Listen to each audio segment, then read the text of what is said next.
Congressman from Illinois, Mr. Kinzinger, for however long he chooses. Thank you, Mr. Chairman, and thank you to my colleagues on the committee. Thank you to our witnesses. I never expected today to be quite as emotional for me as it has been. I've talked to a number of you and gotten to know you. I think it's important to tell you right now, though, you guys may individually feel a little broken. You guys all talk about the effects you have to deal with, and you talk about the impact of that day. But you guys won. You guys held. Democracies are not defined by our bad days. We're defined by how we come back from bad days, how we take accountability for that. And for all the overheated rhetoric surrounding this committee, our mission is very simple. It's to find the truth, and it's to ensure accountability. Like most Americans, I'm frustrated that 6 months after a deadly insurrection breached the United States Capitol for several hours on live television, we still don't know exactly what happened. Why? Because many in my party have treated this as just another partisan fight. It's toxic, and it's a disservice to the officers and their families, to the staff and the employees on the Capitol complex, to the American people who deserve the truth, and to those generations before us who went to war to defend self-governance, because self-governance is at stake. And it's why I agreed to serve on this committee. I want to know what happened that day, but more importantly, I want all Americans to be able to trust the work this committee does and get the facts out there free of conspiracy. This cannot continue to be a partisan fight. I'm a Republican, I'm a conservative. But in order to heal from the damage caused that day, we need to call out the facts.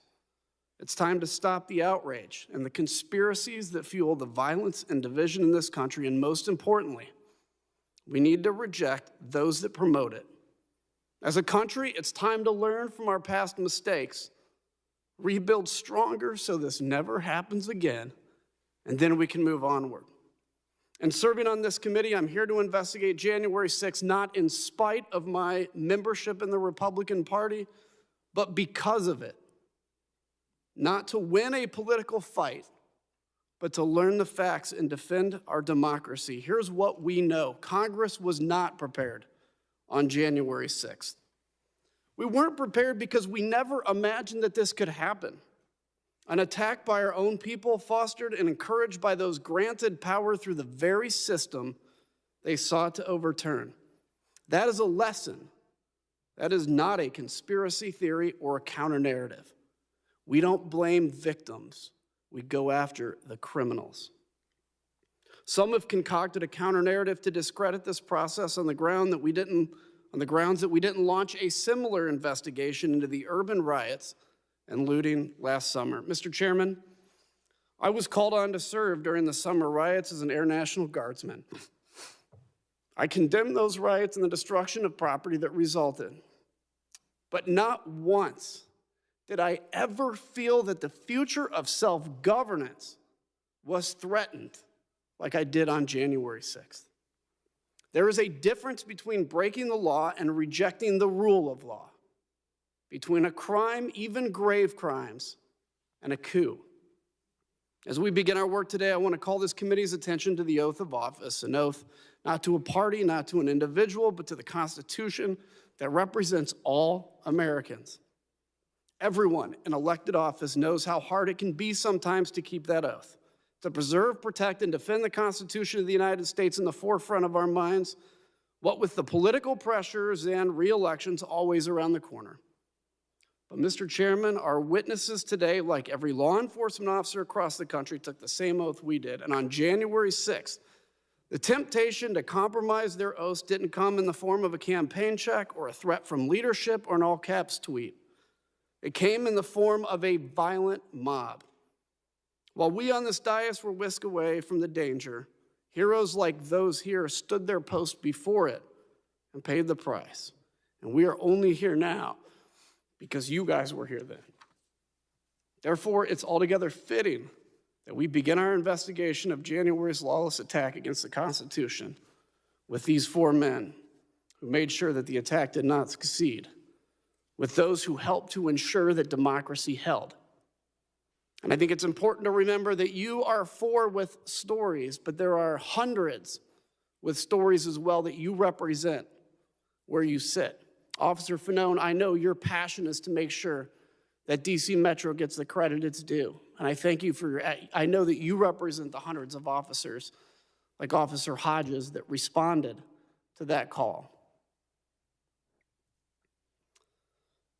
What I want to ask, does this feel like old history to any of the 4 of you? Sometimes I get, we hear out there, it's time to move on, right? It's been 6 whole months, time to move on. Does this feel like old history and time to move on? You can just say yes or no. No, sir. Nope. There can be no moving on without accountability. There can be no healing until we make sure this can't happen again. I echo that. How do you move on without correcting what happened? Let me ask you all, one of the narratives out there, and Officer Fanone, it triggered something in your testimony when you said it. So there's been this idea that this was not an armed insurrection, and as if somehow that is justification for what happened. We know the hugs and kisses. We know it was BLM and Antifa, right? Of course, then you would, I'm sure, want to investigate that if that's the case. Now we've heard maybe the FBI actually started this, but one of the ones that has always held was that this was not an armed insurrection.